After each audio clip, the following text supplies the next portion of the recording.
And we're back with another episode of Double Buffs. I am Gregory Piantadosi, your host of Double Buffs, and normally my co-host is Cristiano Takalite, but today I'm joined by another friend, Tucker, who I actually haven't seen in a while since high school. Yeah, it's been a But minute. yep, this is an LCS Esports podcast where we bring you episodes on YouTube and Spotify pretty much every Thursday. That might change in the future. And if you're watching this on YouTube, I'll leave timestamps in the comments so you can kind of skip to whatever segment interests you the most. Um, so yeah, how you doing, Tucker? Like, what have you been up to? Doing pretty good. I'm back out at school in middle of nowhere, Ohio.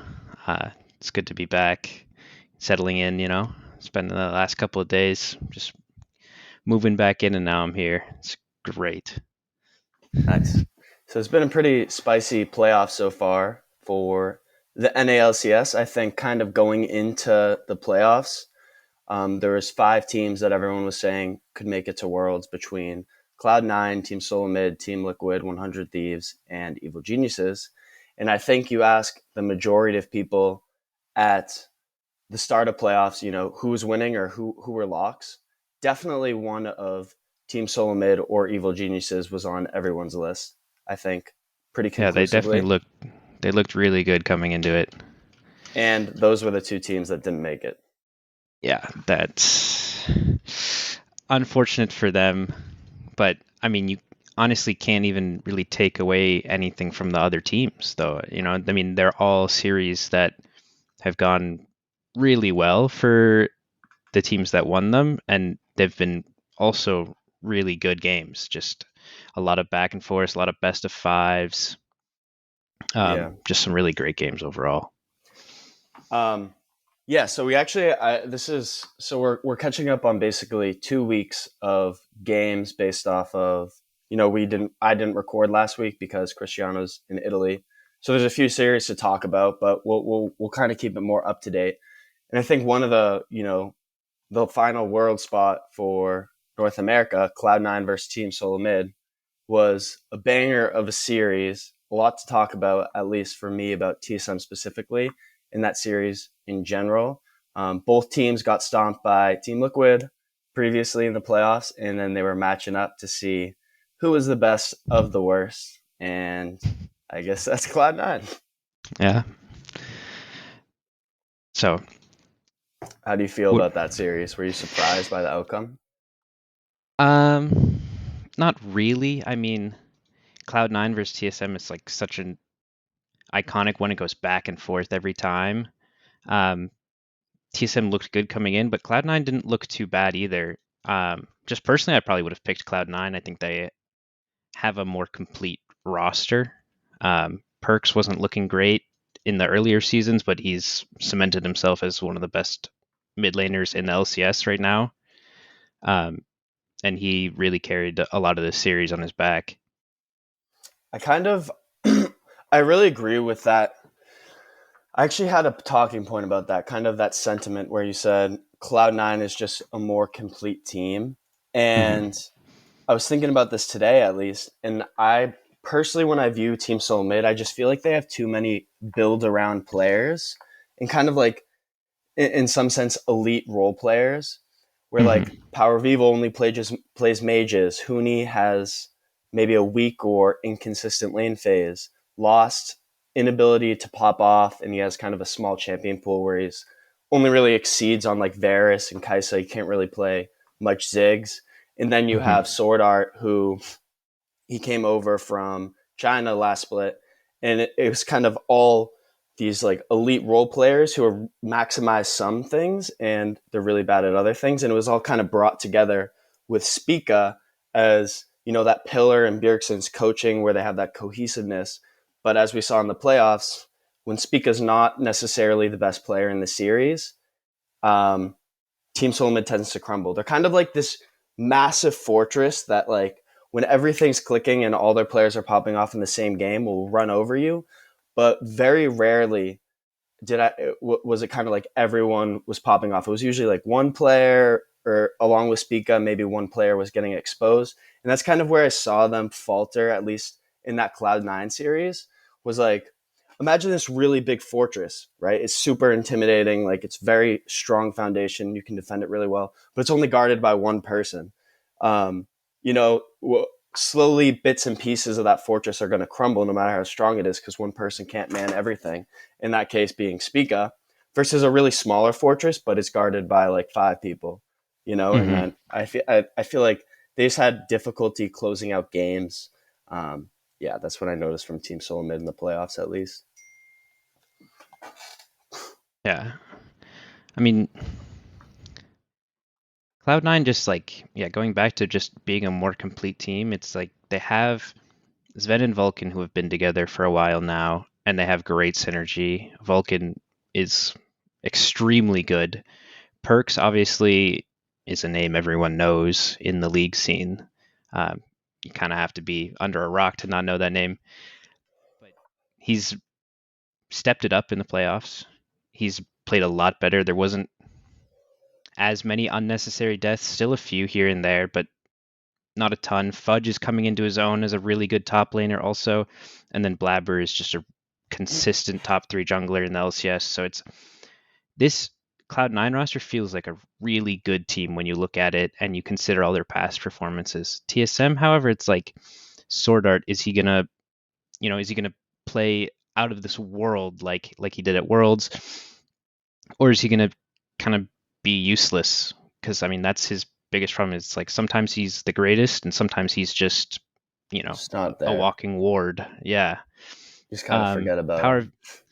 Yeah, and I don't really rely on Power of Evil to carry a lot. Like I think he's a really good like control mage and kind of just setting up his team, which is why like he does well on the Orianas and stuff like that.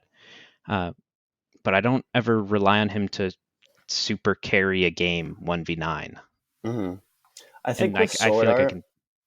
with Sword Art specifically, we saw him. Okay, game two in this series was really exciting to me personally because game two basically felt like a game five in my mind, right? It was so close. There were so many close plays. We had Lost on Varus popping off. We had Orion on Power of Evil. He was deathless until late game. They got Cloud Soul. Um, they were in such a great position to win it. And it was such a momentum like wrecker when Cloud9 won. They completely flopped around the series with that game. If TSM wins that game, it's over. But right when they lost, I knew TSM was going to lose. Sword Art, especially in that series on Pantheon, uh, is kind of like what you're saying. He didn't buy boots until late game.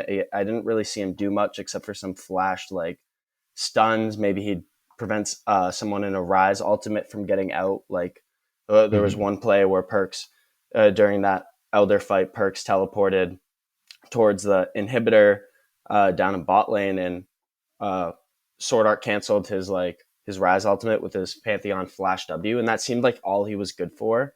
Meanwhile, Mhm. like both their carriers are performing so well, and that's kind of what I mean when it's like they have all these like really good role players, but it's only like one or two kind of stepping up each game. When they all are like on their mojo, they look so good. But like I feel like one person's always inting, whether that's Lost on Ziggs, who can't play, or Sword Art on Pantheon, or Huni doing some random Yeah, thing, going or Power 0-5 of in the Evil. top lane. Yeah. Yeah, it's one of those teams where you know what they can do if they perform at that level. Like I always expect decent results from this Cloud9 roster just because I know that these players are consistently showing up and doing really well. TSM Mm, roster, it's like I know that they all I are wouldn't incredible. say I Yeah, wouldn't maybe say not all of them. consistent. Yeah, they've been a little inconsistent here and there, but they're still the boys, I feel like I feel like I'd almost describe Team Solo Mid as more consistent. Kind of like you know what you're getting from them. Cloud9 is Yeah, kind of like on their best days, they're like, they have yeah, perks, they playoff perks. On their hmm worst days, though, they have like inting Jizuke perks. yeah. I really look at Sword Art like I know that the pickup is a lot. What was it, 6 million or something like that for his I contract? think it was 2 million, but it might have been six actually. I don't know. I forgot. I think it was maybe with the buyout. Hmm. But he's just I'm have question marks around Sword Art all the time, just because sometimes he looks like he's the best support in the world. He had us, what was it, against their most recent series. He was doing some crazy things with Lost on Thresh, and Hmm. then uh sometimes he just like, yeah, like he goes 0-6 and just doesn't do Yeah, anything. he He's like Leona like engages while the team's just very clearly not prepared to go in kind of like a Yeah. choke point, and then he has to blow his flash to get out and still might die. I saw a lot of like those type of plays from Sword Art, and I think Team Solo Mid historically has kind of been one of those slow and controlled and methodical type of teams, and especially with Bjergsen as the head coach, who's kind Hmm. of taken this play style and ingrained it into his brain, and now he's ingraining it into his players. I don't know necessarily if Sword Art is the best fit for that style because he's coming over from Flash Wolves and from China, two much more aggressive leagues than the North American LCS, where it's kind of just like, oh, you see an opportunity, you go for it, you fight to the death, the better team comes on top. Hmm. I don't think that's necessarily Team Solo Mid style, so to speak. Yeah. Well, it's just also like the picks, because Pantheon's super early game, and it doesn't seem like he's comfortable on those types of supports, and it also doesn't seem like it super fits in with the team comp. I mean, yeah, they have Huni and Spica, so they have Huni has lockdown, so does Sword Art. They can chain their CC really well, but he has to get too close to engage unless he ults. And then it's Yeah, also just he kind of just falls off super late. He just becomes a stun bot at a certain point, and yeah, that's kind of not what you want to do when you have like a almost carry support kind of, hmm like Sword Art normally is. I think Sword Art is like you said on his Thresh, where he's really elite caliber. I think he's a very mechanical player, um, like on a micro level, but I don't think his decision making when to engage is really all there. Like I think Vulcan definitely outplayed him in this series. There was that one fight around Baron where Vulcan had a crazy recon ultimate. That game too really sticks out in my mind. And I feel like a lot of people's mind just because it really was so close and so much was on the line during that game. And we saw Vulcan getting these like really good recon gauges and flashing ultimates. Meanwhile, Pantheon was only good for a flash W stun every once in a Mhm. while. Never had like game changing ultimates, and it was really unfortunate to see kind of that game too. But I'm happy for Cloud9. I think overall, um, initially I wanted the best three teams to go to Worlds, and I thought that was going to be Team Solomid, Evil Geniuses, and one of Cloud9 or Team Liquid. But I think with these recent series, Team Liquid and 100 Thieves look like the best team in the league. Mhm. And out of the losers, Cloud9's been able to ramp it up the most when it matters. And I'm not disappointed that finally we have something over EU where G2 didn't get a go, Yeah. but Perks and NA is going to Hmm. Worlds. No perks, no worlds, something like that.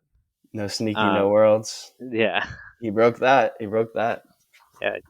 Perks equals worlds. So I mean, that's just basic math right there. Um, Hmm.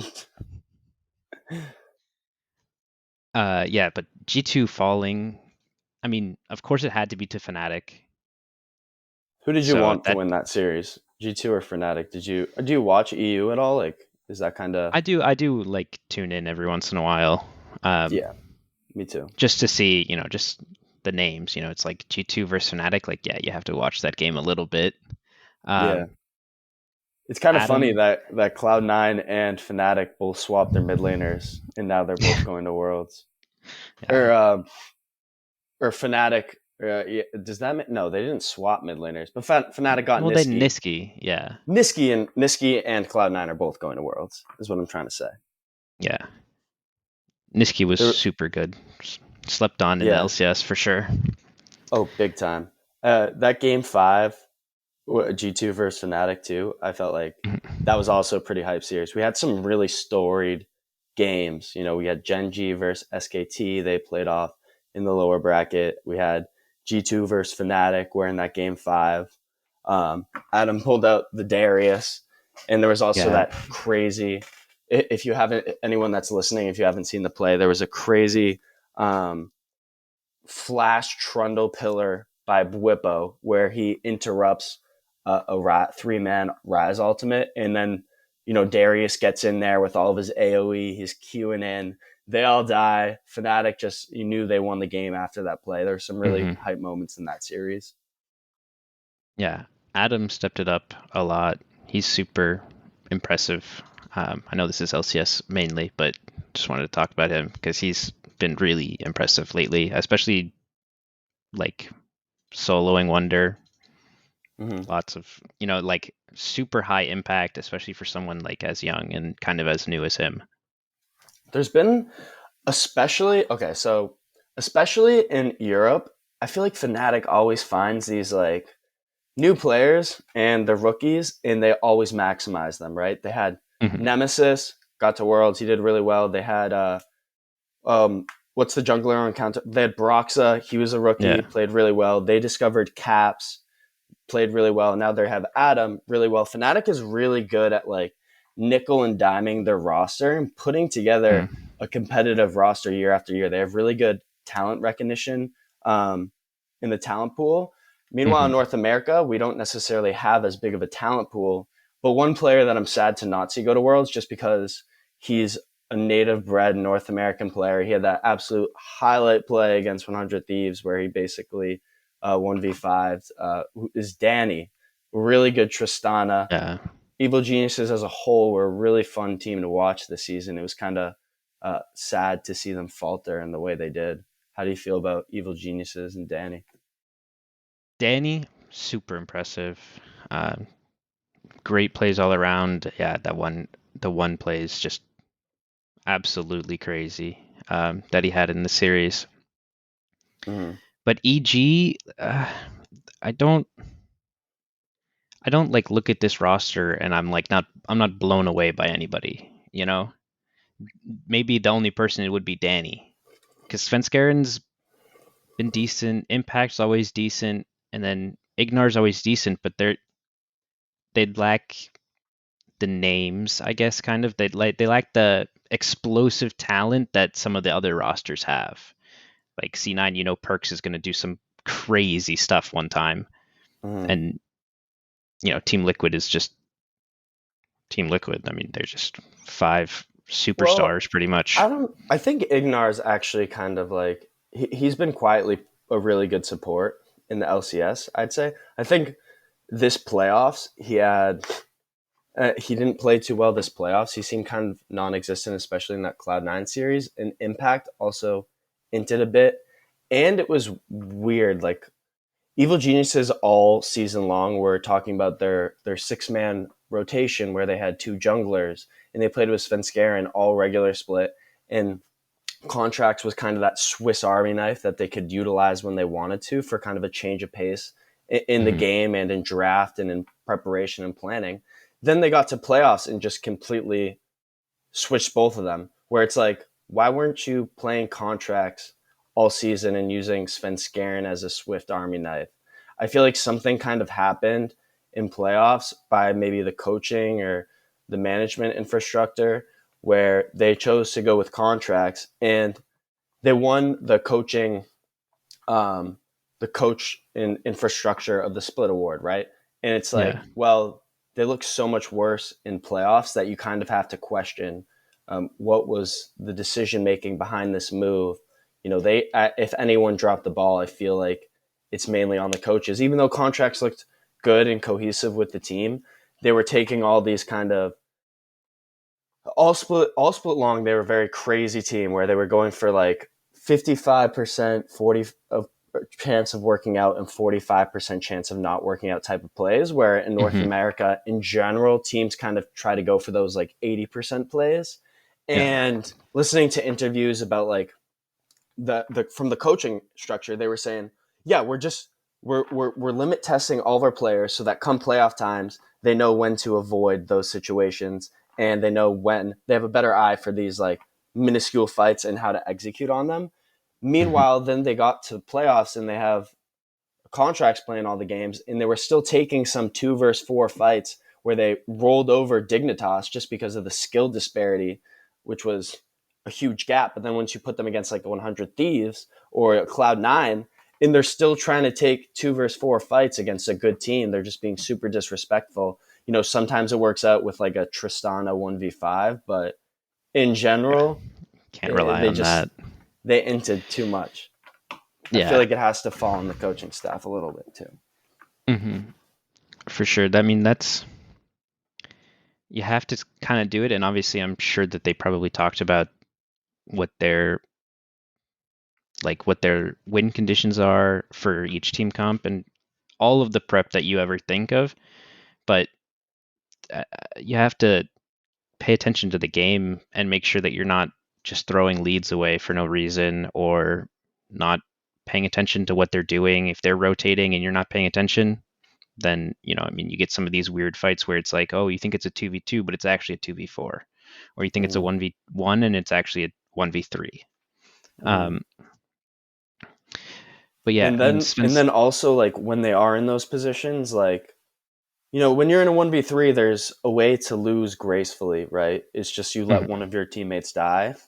I feel Yeah. like one of Evil Genius's problems is they don't they don't know how to lose gracefully, right? Hmm. If it's a 1v3, they're going to teleport in late.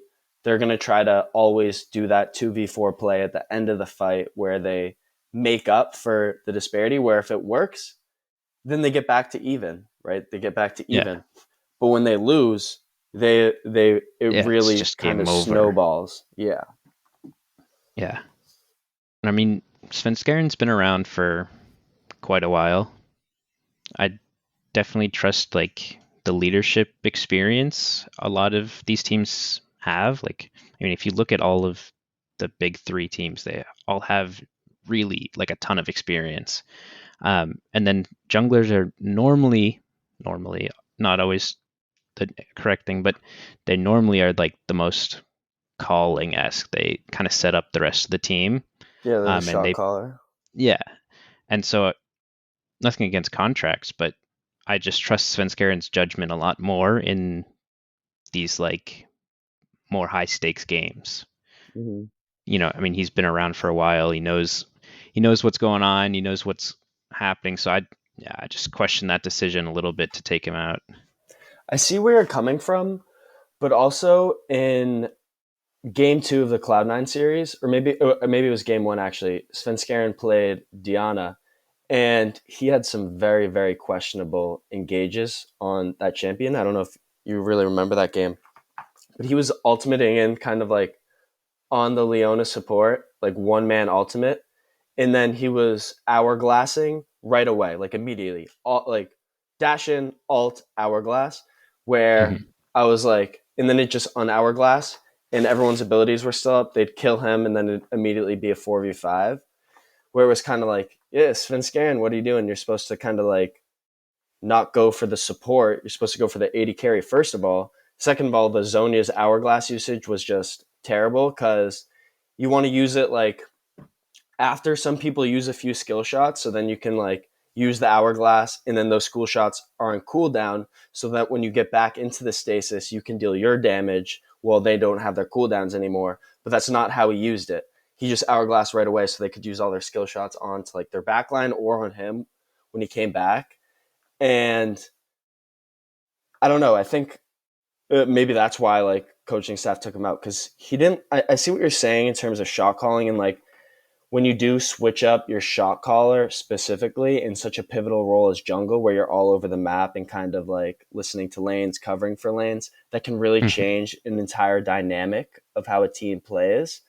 Um, but I don't think Svenskeren looked very good on Diana. I think one jungler that has looked really good this playoffs is Santorin, where like Yeah. everyone was kind of underestimating Team Liquid coming into playoffs because they didn't have Alfari for a period of time. They had coaching problems with Jet.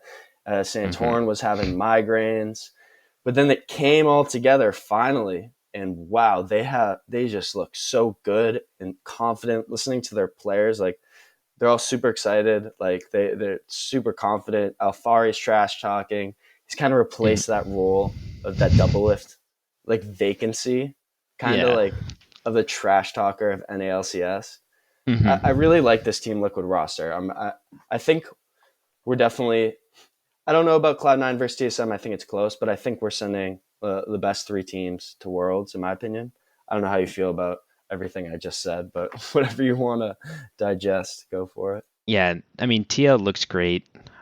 A little concerned when all this, mid-season roster shuffling kind of stuff was happening. Alfari out, uh, Santorin out, Jad out, Armeo in, and Armeo's not bad, but he just it feels like he's just a jungler.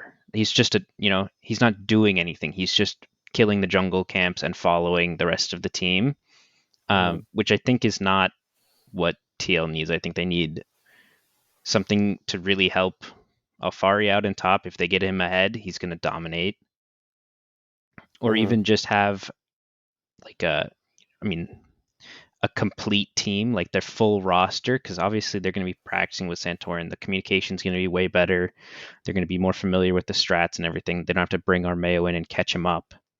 Mm-hmm. Um, and so I But then think, they did the reverse with Santorin somehow, kinda. yeah. Like Santorin was out all split, and Hmm. somehow he's just. I don't know if it's just like I feel like what you're saying. Grig's a very foundational player. He checks off a lot of like the little things, but Santorin just seems like he was always in the right spot, especially against Team Solo Mid and Cloud9. He was Hmm. always ganking perks early in that first series with Sejuani, getting those flashes blown, knowing what he was doing, executing mechanically. In the Team Solo Mid series, he was going in 1v3 in some instances on Xin Zhao. I really don't think you can let Santorin have that champion. He's just too good on it. Yeah. I mean, there's a lot of stuff to talk about from those series, but Mm-hmm. I mean, it seemed like TL came in focused. They came in, they knew what they wanted to get done early. They knew what they wanted to do after, and they seemed to have very like good protocols for what they wanted to do. If things kind of went bad, then they responded accordingly. If they got Perks Flash early, he's going to regank, or they're going to capitalize on the fact that he has to play safe for the next 5 minutes. Otherwise, he can be reganked. Um, they looked really complete, and I mean, TL's my favorite LCS team, so I'm pumped for them. Really? They're your favorite? Yeah, I mean, I like the boys. I got a TL mask. I wore it to class today, A mask. Oh, awesome. like a face mask. Yeah. That's fire. I think double. I was kind of always like a double lift fan, so I'd be journeyman with him from team to team. Hmm. And since Team Solo Mid was his last team, like I'm kind of a Team Solo Mid fan right now. Well, I mean, Like you can't usually, like you can't hate TSM. Like, I mean, you can kind of hate TSM, but they're a lot of people so hate TSM. yeah, they're so like foundational to the LCS that it's like you just have to kind of know that they're going to be a top 5 team every split, pretty much, as long as nothing goes wrong, and they're going to have a decent team. They're going to probably send a team to Worlds every year, um, and they're going to be good, hopefully. Mm, yeah, But I think they have some things they need to work on. They might need to do a roster change or two. yeah. Um, I think Team Solo but Mid, honestly, like this season, it was a good experiment, but I think you just need to start from scratch. You keep Spica, obviously, and then you choose, like, I think you also keep Power Vivo. Um, I don't think you can really upgrade Power Vivo too much. We've seen him play at Worlds before, and he can be a Worlds caliber mid lane. But then I think you mhm. look at the other three positions: Lost, Huni, Sword Art, and you look for different players to either shuffle things around or whatnot, because it didn't work this year. I don't think it's going to work next year. I think they have too many role players. I think you keep Spica and Power Vivo. Look for a different top. I like Huni, but I think you look for a different top laner, someone I don't know who, like maybe an impact. And then I think a really good 80 carry that they should be looking at in the offseason. Not a good 80 carry, but I actually really like Raze a lot from Immortals. I think Mhm. he's a very aggressive AD carry, and he has his int moments. And I think he has the perfect style to fit along Sword Art if that's a player you're going to keep, presumably, since you paid him all that money. Yeah. So then you have a more like aggressive style bot laner, and he can actually play those champions like Ziggs and Draven. He's not restricting his champion pool Hmm. like Lost is. And then I think Bjergsen and like the leadership of that team kind of like, and now with the year on Immortals, they kind of tell him when he can int and when he cannot a bit better. But I think they can unlock a player like him or Neo. Maybe Neo Hmm. was also pretty good. Those are two 80 carries I'd look at from North America specifically. And then I don't know what you do for top lane since two of your import slots are taken by Power of Evil and Ignar. Maybe you run it back with Huni. I don't know. I think they should look for a change, but I mean, could always grab my boy straight out of the academy. Mr. Niles makes his way to the top lane. yeah, Yeah. the return. There. Yeah. I mean, Wait, do you know Niles? Have you watched him since you're kind of in the college esports scene a yeah. little? And I have some friends here that went to school with him. He's from Oh, Ohio, so have you like what do they kind of say about his experience? I mean, he's just crazy. Like he's really good. It didn't quite show in the LCS, but obviously it's a different type of stage. But he dominated collegiate. I mean, he was by far top two player in collegiate. Um, and then yeah, he played. I think he played soccer growing up, which is how my friends know him. But Oh, cool. he dominated in collegiate, led Maryville to like three championships. Um, and then obviously got picked up by Golden Guardians. Didn't have the greatest first split of his career, but I'm looking forward to him coming back if he does make an appearance back on the LCS stage. He always seemed like a player that was pretty good mechanically, but kind of didn't know the more minute details. I think what Hmm. Niles needed was like a really like role specific top laner to help him out. Like we saw Vizicachi just joined Mad Lions and Hmm. helped. He's like a top lane positional coach for Armot. Two good players, but I think like kind of one of those veteran leaders like Vizicachi is exactly what Niles needs because we saw some good plays from him, but sometimes he just had like poor map awareness, especially, and like Yeah, wave control. I think those are the two things that I saw from him. Like he didn't really know when or where to position his wave and kind of how the jungler was pathing, kind of like making that leap from solo queue or collegiate where it's more like you don't get mechanical punished as hard. prowess. Yeah. You don't get punished as hard. Mechanical prowess like kind of wins the game Mm. versus like once you teach him those little things, that's when maybe he can actually be a really good player. So that's cool that you know him. I hope he gets another shot. Yeah, I mean TSM would be a decent fit. They keep Hooney on, top lane coach. Give Hooney another split to fix himself, and if not, yeah, just drop Niles in. You have him with Sword Art. You can mentor him a little bit more, maybe. I mean, Sword Art's got the experience, That'd be and very exciting. Imagine that, a Niles Rays as the new two additions to Team Soul made in the offseason. You heard it here first, folks. yeah, Drop TSM us is a going to, yeah, TSM's they're going to gonna win World with worlds. Niles and Yeah, Rays. Who else do you guys want to see? Drop a comment in the YouTube section below to the maybe one or two new viewers that made it this far into the episode. yeah, um, yeah. No, but he had some really impressive games. Like he had some really good games, but it's like you said, he got ganked a lot. He was kind of weak side. He was kind of left alone a lot also. He was also on a Um, weak team. Let's be clear. He yeah, wasn't on the strongest team either. yeah, not the greatest team to make your debut on.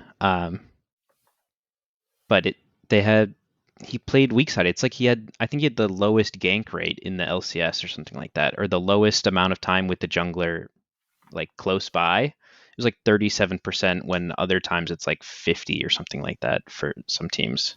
I mean, his jungler was iconic, and Yeah, he's I mean they also new played to the together else. at Yeah, yeah. that's what I was gonna say. That's surprising. Like you'd think they have a bit more synergy since they played together previously, even though they're both kind of rookies. They had that synergy. Yeah. I think I mean, it happened too often to kind of be a one-off thing. So it had to, in my mind, be a coaching thing. They said, yeah, we're going to kind of leave weak side top. And then they had iconic play more to the bot side or mid and try to play through there more often. Um, but that's, I mean, obviously I don't have any of the inside information of that, but it happened too often for it to be them like not playing well together or What's something like that. yeah.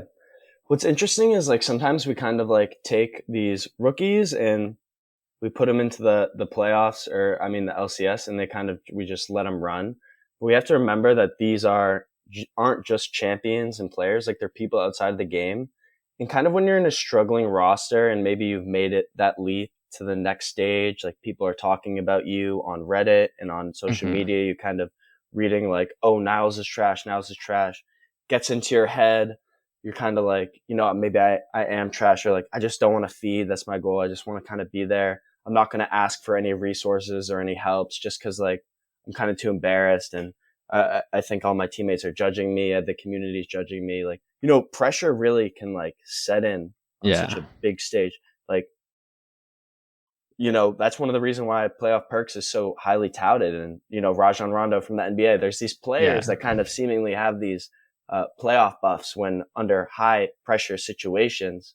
It's so hard. But in this day of like digital media, Instagram, and kind of like so many people have these mental health problems, and like everyone's judging everyone else. You can really see it on Instagram and Twitter. That can really affect a player in their first season, where that those nerves and being on a rough team, where maybe like a team solo mid, which is kind of more historic franchise, they probably have some more sports psychologists, or at least know how to deal with these situations. Like Golden Guardians actually has a really good infrastructure in that regard because they're coming from the Golden State Warriors, so they have a lot of like Yeah. spending in that capacity. But like they're still new to the whole scene, so like Hmm.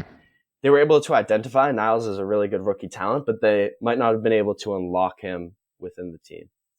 Yeah. And it's also just making that jump, You talked about it a little bit before, like collegiate versus LCS.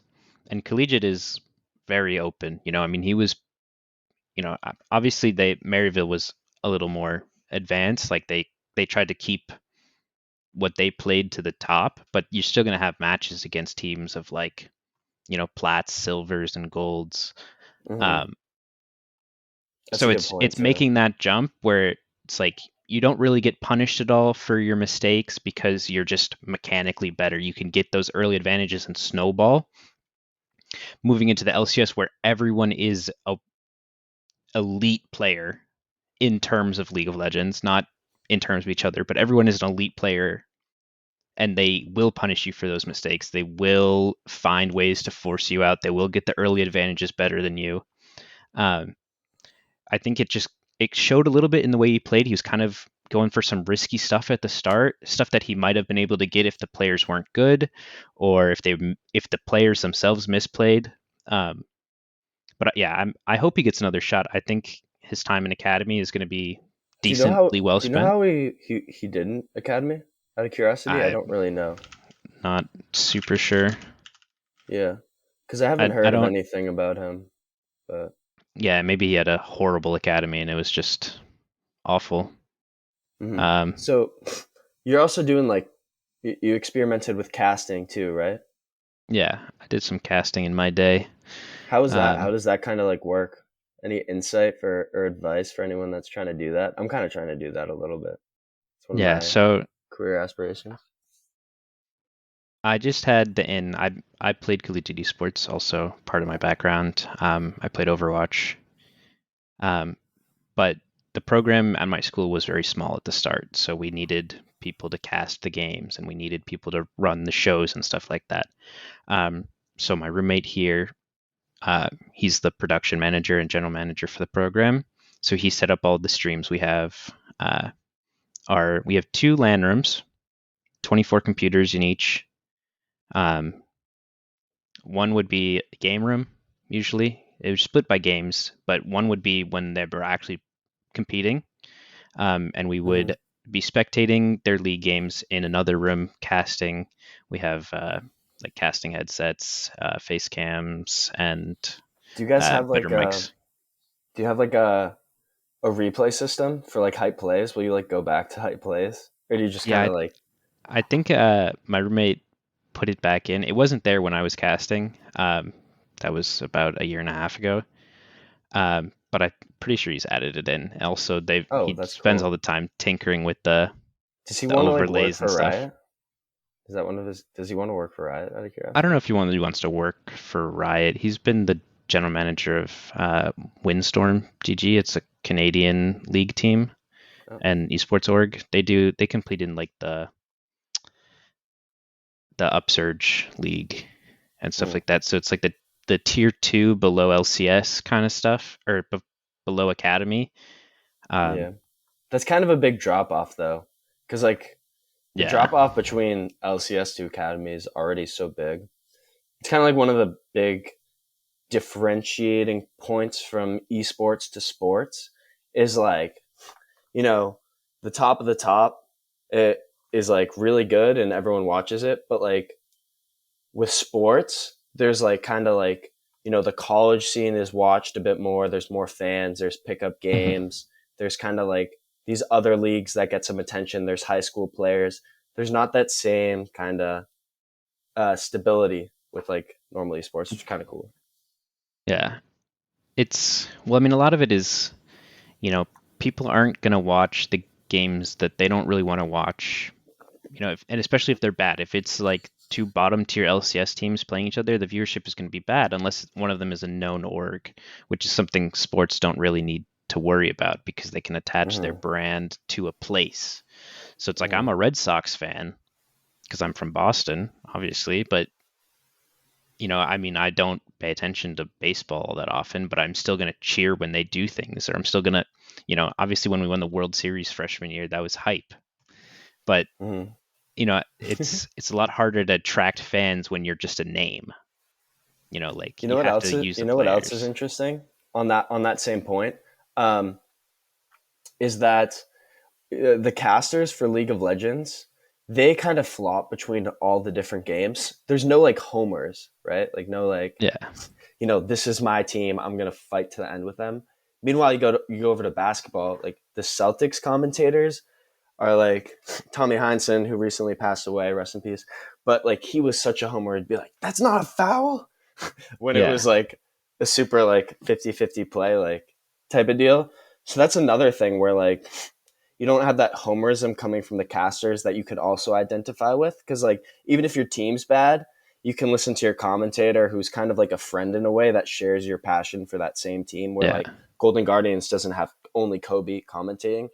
Kobe's commentating for all the games, and Kobe's himself is probably even more excited for like the TSM versus C9. He's kind of thinking that in the back of his mind, kind of like, oh, hmm this is the part of my shift where like I'm there to show up and kind of like do a decent job, but like I'm gonna make sure I kill it for this series. So it's kind of also that like repeater effect where it's hmm almost reinforced by the infrastructure of LCS that the top teams get more coverage.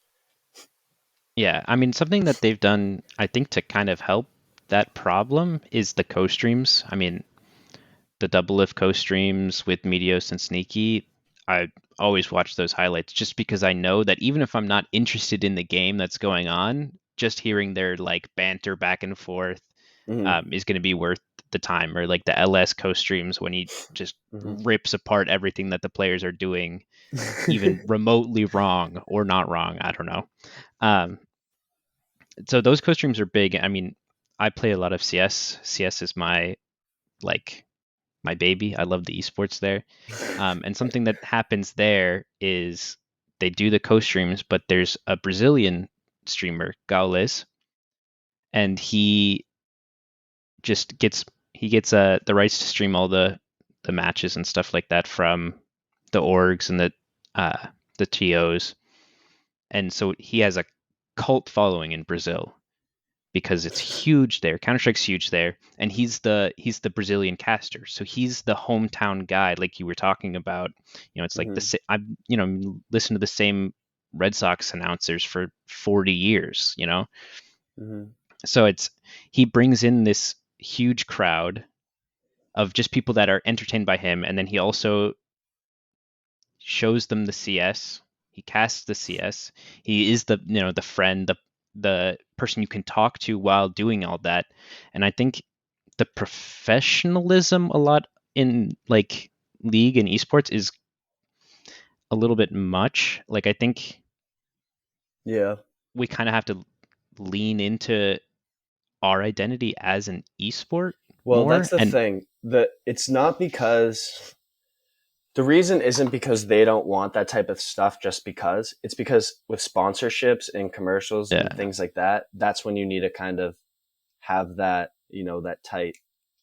Because, like, I know what yeah, you're saying. League itself is so toxic. CS, everyone loves trash talk. Some swears here and there. That's why you can listen to Double Lift, who's not hmm like signed by Riot and representing Riot and the sponsors. But definitely, like the whole esports scene in general. Like we're saying, they have that disadvantage with the whole branding and casting and yeah, homers. And there is so many different ways to consume it. Like you can consume streams by that caster and his content and like the games. There's so many different ways. There's like animations. You can play the hmm game whenever. It's really cool to kind of compare esports and sports because they're yeah. so I mean, like different, but they both have sport in the title. So naturally, you're gonna compare them yeah, in you're gonna some compare regards. them. Well, it's I think something about esports that just draws me is the fact that everything's kind of changing. Everything's in flux. It's not the same thing every time. Like I can watch a baseball game and I know I'm going to see the same thing every time. I'm going to see, five, six, seven decent hits. I'm going to see some strikeouts, but it's nothing that's ever like surprising, and I know exactly what I'm get. In league Mm-hmm. though, or esports, it's a lot more up to chance. I mean, just the way that the dragons spawn in league is something to base macro around. Um, so I think, and also just with patch notes and stuff like that, just constantly Facts. changing, constantly innovating. It's always a new content. It's like you're never gonna watch like the same game twice, but you're gonna see a million 0-0 baseball games. That's facts. What's also interesting about that is like I agree that's one of the reasons why I love esports, specifically League of Legends, is because it's like a chess match like on such a deeper level. There's so many methodical little decisions you can make, but at the same time, it is so much more in depth and so much more actually goes into these games than like a basketball game or a baseball game like you're saying or an NFL game. Hmm But at the same time, it's so much easier to kind of understand a baseball game. So like when someone that's not like that's a casual fan tunes into a baseball game, they're gonna know what's going on a lot more than if they tune into like a League of Legends pro game. You really have Yeah. to kind of be a player first, which is hmm also interesting because like I feel like the crossover from normal sports is a lot more like you have people watching all the different sports where in esports, they might not play hockey and baseball and football and basketball, but they'll watch all of them. Meanwhile, they don't play any of them. Meanwhile, in esports, I feel like the people that watch esports only really watch the game they play. Like, right? Like, Yeah. I'm not going to watch Overwatch or CS, maybe like a highlight of a casting commentating. That's also cool. hmm Yeah. Well, it's interesting, kind of like the way that people go about getting into games. So it's something that I've thought about a lot is how you watch for like no, traditional sports, football, soccer, whatever. You're normally going to watch the players. You're going to watch the games and then decide that you want to play that game. So it's like, you grow up watching, Messi and Ronaldo, and yeah, sign me up for soccer, mom. I want to play Well, soccer. somewhat. Also, it can be like friends and parents influenced, Oh you yeah, know? no, obviously. But I think for especially esports, it's you find the game and then you say, "All right, I love this. I want to see what it's like played at the top." You're never going to stumble into esports without having played the games, Hmm. really. Meanwhile, throw on the TV and I'm going to watch a football game without knowing a single I rule. wonder I wonder if that's because esports are kind of a newer concept. Because I could see in the future where, like, I take one sick play of League of Legends and I show one of my friends. or like it's just on TV or something and they see it, or like maybe a younger kid sees like this highlight play, this game looks awesome. They're like, yeah, I might actually try out that game. Like right now, I completely agree with what you're saying, but I wonder if maybe in the future it'll change. Because like in Yeah. China, it It's esports is so big, especially League. Like on a my like just mind blowing. like it's just like, but like really like Instagram, like players in China, from what I've heard, can like slide into girls' DMs, for example, and just like they'll be What's up? like in awe. Like the girls, there'll be League of Legends games in the coffee shops and at bars. It's so Hmm. big in China, partially because they don't have sports, which is kind of like filled our the United States entertainment aspect because we have all the best of the best. You know, some of these other countries like China don't really have that. So now they have esports where they have all the best of the best players, and they have Hmm. that. You know, that's also cool. I mean, it's certainly interesting because just going back to CS, slightly off topic, but it's funny how many people in or outside of the US have PCs and play PC games rather than Xbox. Because I mean, in North America, it's dominated by consoles. You know, we have Mm-hmm. Call of Duty, all the console esports also. Um, but it's looking at like Russia, China, South Korea. They all their main kind of stuff is esports a lot of the time, Or especially like for computer yeah, esports is what you're saying, right?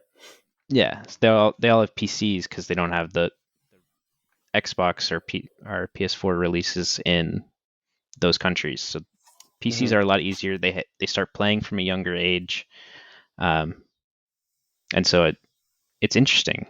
Certainly, like And look at you know, one of those concepts of kind of American privilege, right? Like yeah, it's kind of a talking point that's been discussed more often recently. It's kind of like, oh, American privilege with all this Taliban stuff going off. Like, wow, yeah, we are so fortunate that like we can afford an Xbox and a computer.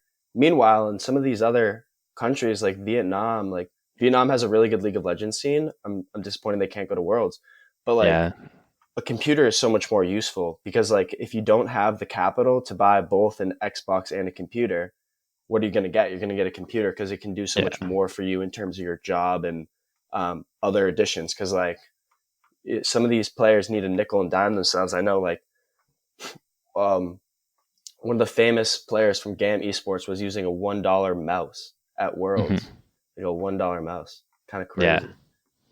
There's some stories like that. There was an Overwatch player who made it onto the best team, and he was on the best team for a while.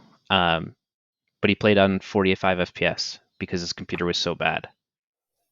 So Mm-hmm. he just had to. He said, "I knew I wouldn't be able to outplay anyone until I got a better computer, so I just took to learning the game as much as I could."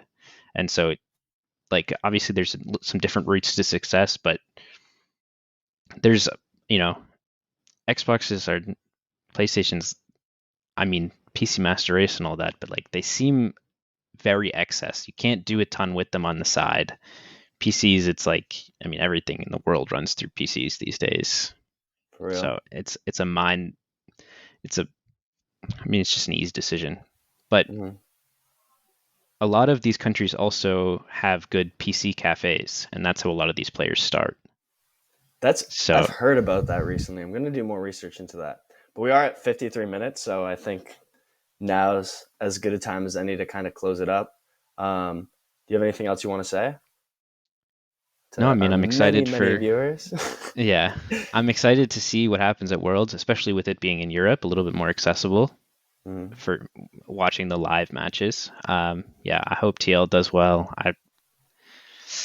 But I'll if make not, I have Fnatic, so all good. every year I say this, but I think NA finally has a chance. Let's go. Yeah, no, that's good enough. I'm gonna be honest Every though, year. TL looks really good. I think they can I mean, they'll probably make it out of groups, and I think they'll Not be only like does TL look good, 50-50 on whether or not they make it out as like semis or anything like that. not only does TL look good, but never before have I heard so many analysts, commentators, casters talk about how bad everyone as a whole looks. Where Yeah. it's like, okay. we've been bad forever. We know how to be bad the best. Like Yeah. this is our time to shine. Like game I over. mean, we've lived here. I was born in the horrible. You were just Yeah, molded facts. by it. All right. Well, this has been episode, I believe, 18 of Double Buffs.